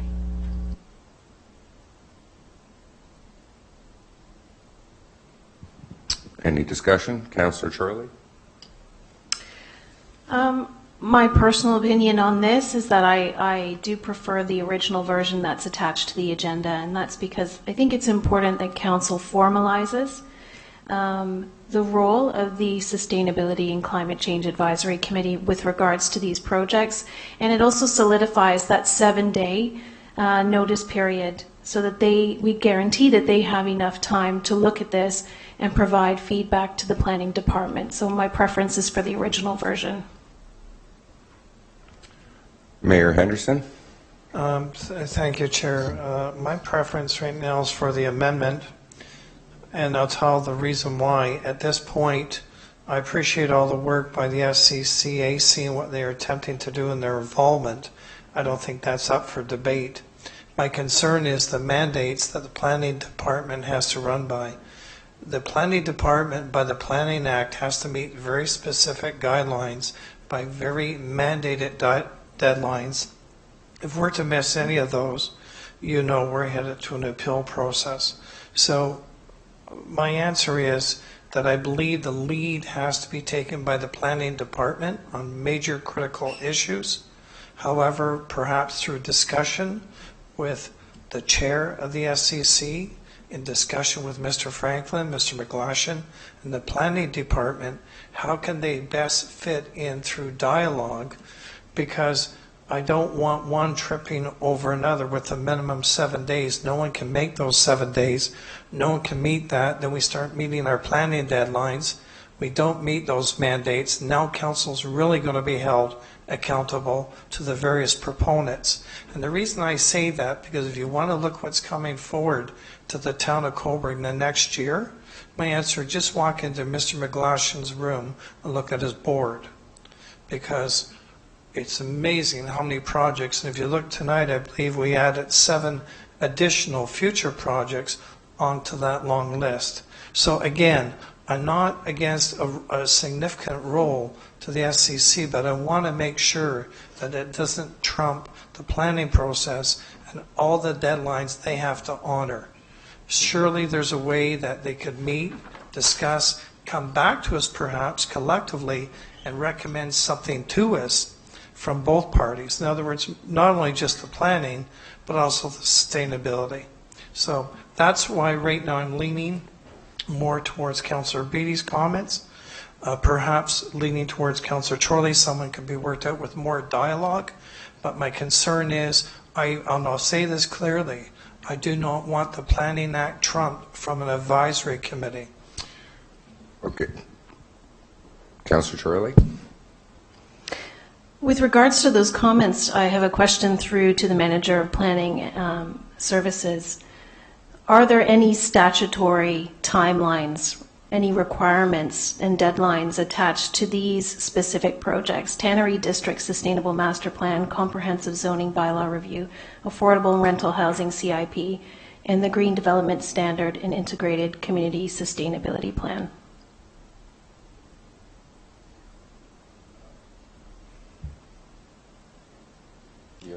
Sorry. Thank you, Councillor, and through you back to the chair. The one that's got a timeline actually is the 2-year clock window running for the zoning bylaw update, which would be this August 2020. That'll be our 2-year time clock. But the other ones are typically master plans, which have typically got a bit more flexibility. I guess our concern was trying to work with a partner advisory committee. We're always open to that dialogue, but to be directed by council that we must follow a set rule or a minimum 7 days, we try to work with any committee. Just call us up and ask us. We'd be glad to help.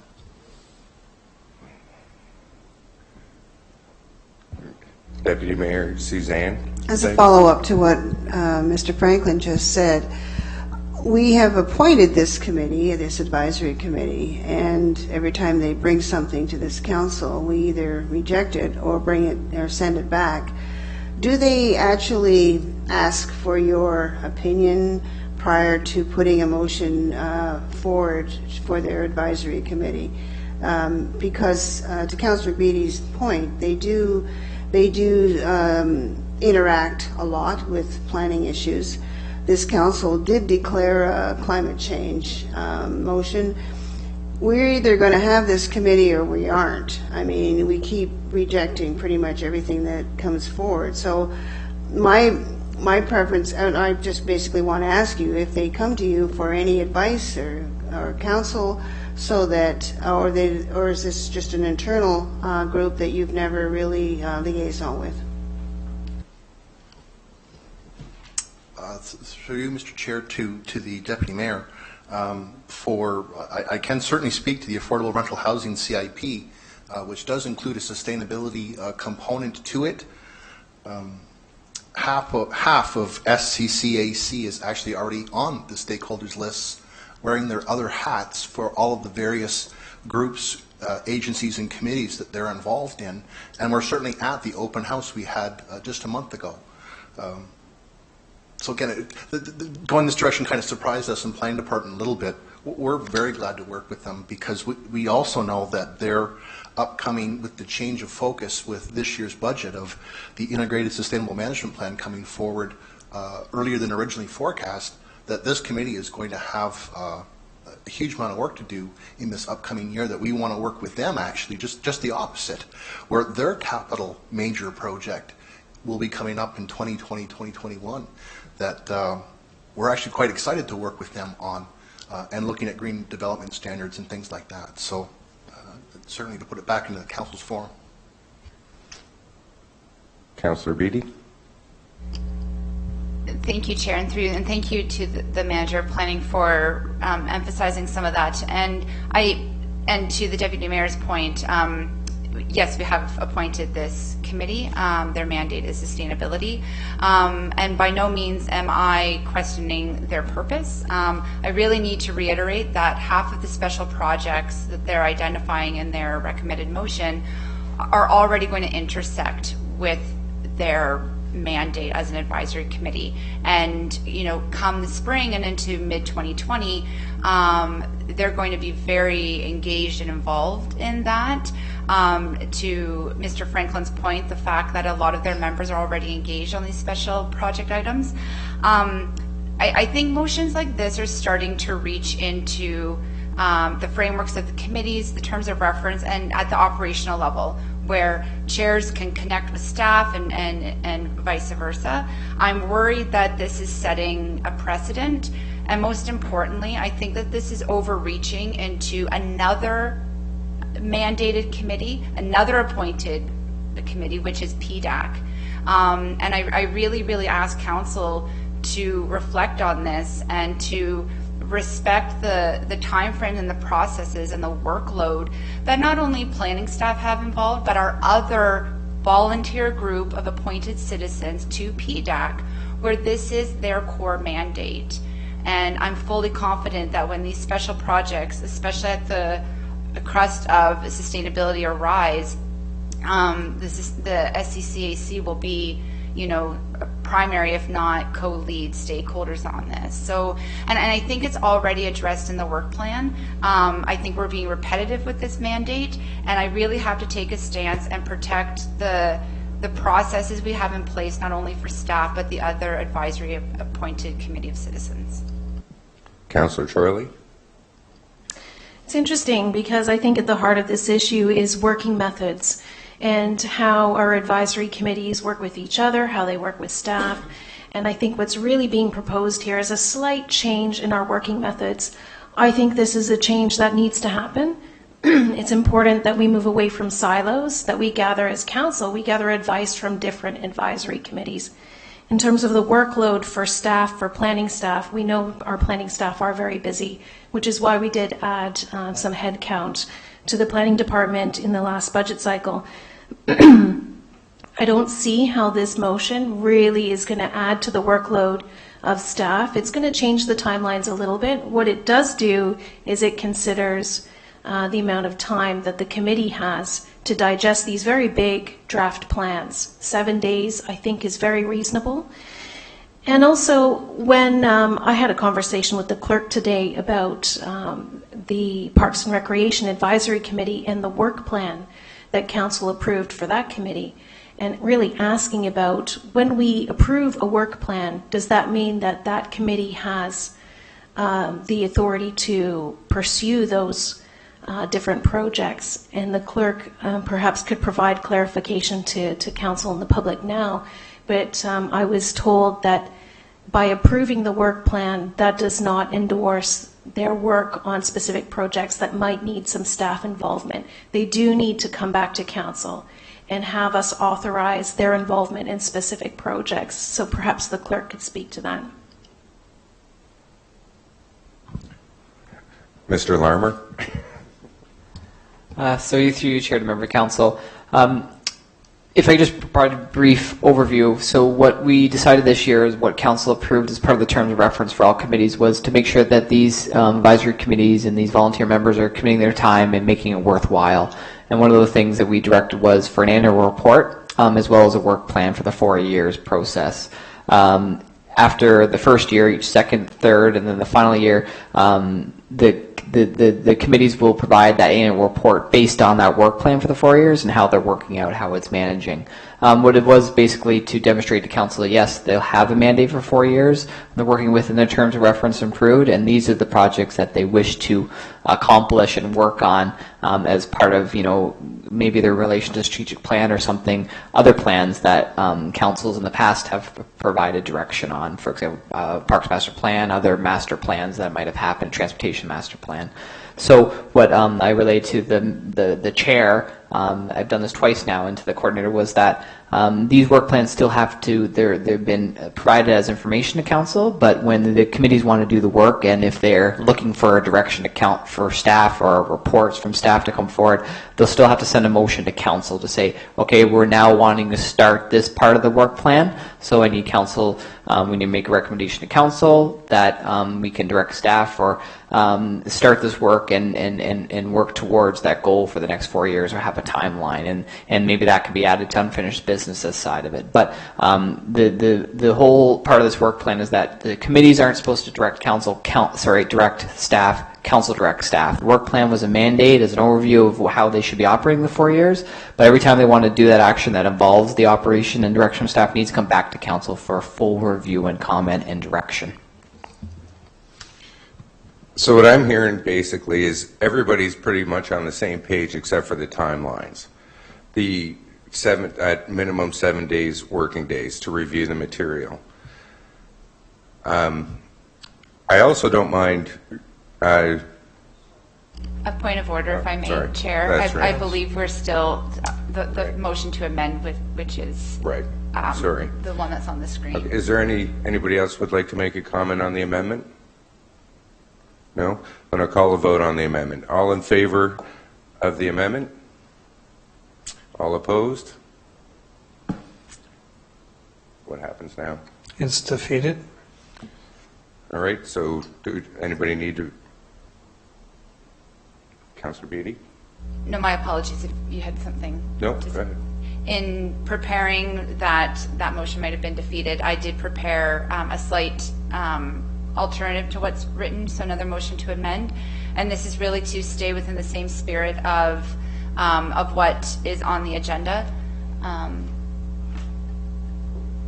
sent that to you, correct, Mr. Lemmer? Thank you. And really just the slight change in wording is two things. One is just to remove the wording draft documents, draft reports, and that's just for council to keep in mind that planning actually doesn't release draft reports. Sorry, point of order. Could I have you read your amendment before you do a discussion? My apologies. Thank you, Your Worship. So my motion to amend is action recommended that council receive the motion from the CSSAC for information purposes, and further that council requests that the planning department, as part of the SCCAC's project work plan, circulate relevant background reports, plans, and similar documentation pertaining to the following special projects, planning projects to the SCCAC once the documentation is released to council and the public, and further that the planning department provide a reasonable period of time for the SCCAC to review and comment on the documentation for inclusion by the planning department and or its consultants in their reports to council. And this is for the Tannery District Sustainable Neighborhood Master Plan, the Comprehensive Zoning Bylaw Review, the Affordable and Rental Housing CIP, and the Integrated Community Sustainability Plan ICSP, and the Green Development Standards GDS. And if I may, the rationale for this amendment is twofold. As I was mentioning, planning doesn't release draft reports. When they're released to the public, they are the staff analysis on the topic or the subject at hand. Is also to remove some of the wording such as authorization, and then also what it does is to be a little bit more inclusive of all documentation that comes through planning, but more importantly doesn't specify an exact date time bound, because again that caution with 7 days or that finite period might not work within staff's requirements to get things to the agenda, as well as that 7-day timeline doesn't always necessarily would fall into the rotation of the PDAC timing as well. So hopefully this one is reflective of the CSAC's request is a little bit more inclusive of all the documentation that comes through planning, and indicates a reasonable period of time that would be worked out with planning and the advisory committee, to avoid being that stress of being time bound to a very finite period of time, which is 7 days. Any discussion? Councillor Chorley?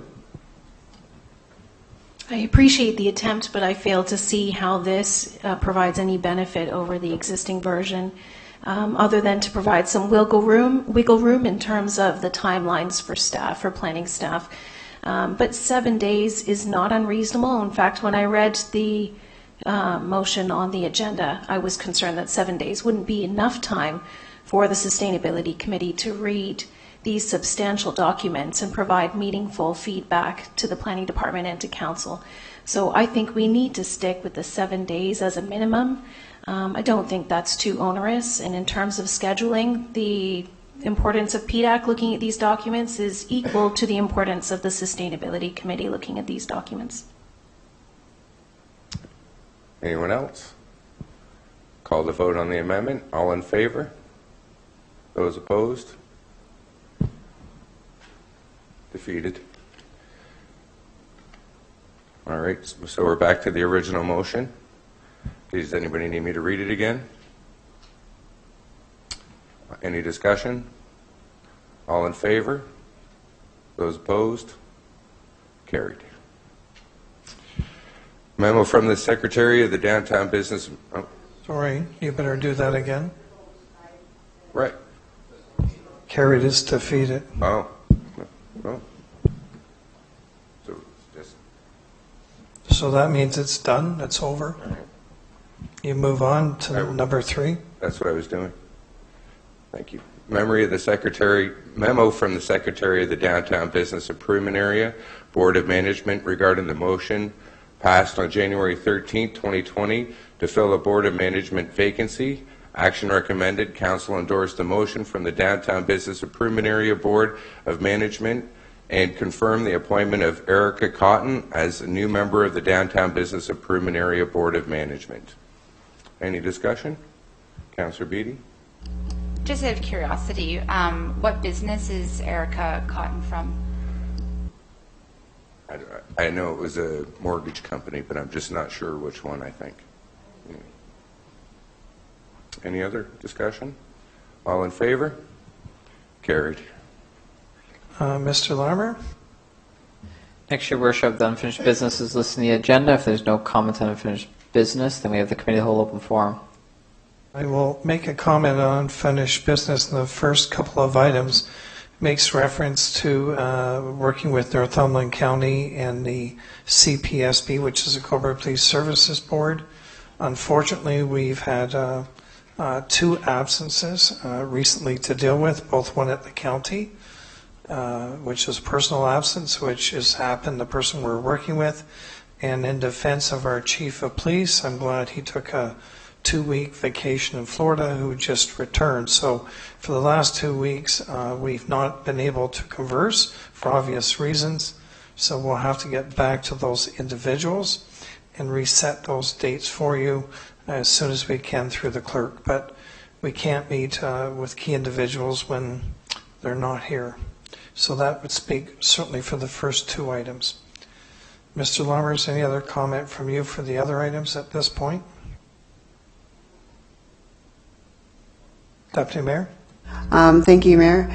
I just wanted to, as I mentioned earlier this evening, the report in response to the LUSI request, if that changes from June 2020 to June 22nd, 2020.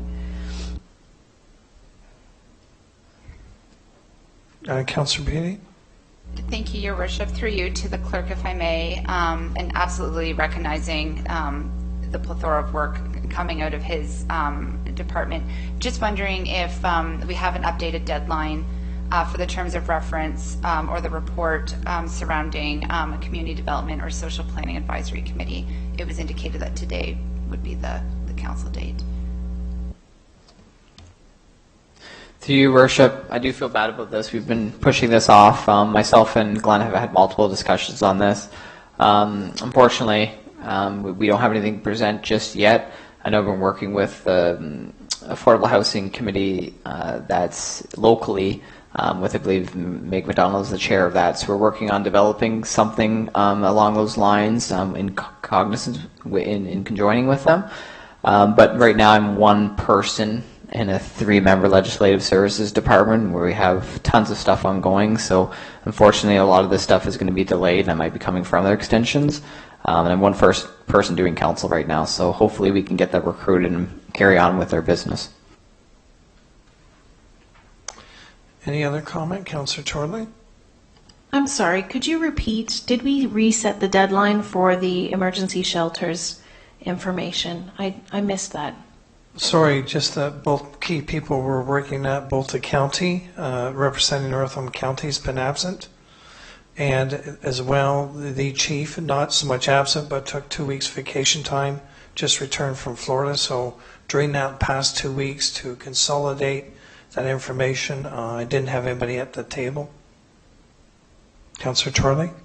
Would it be possible for us to set a new deadline just so that members of the community who've raised concerns can anticipate when this is coming back to council? I'm happy to do that once I meet with the subcommittee and once I meet with the people coming back to that committee.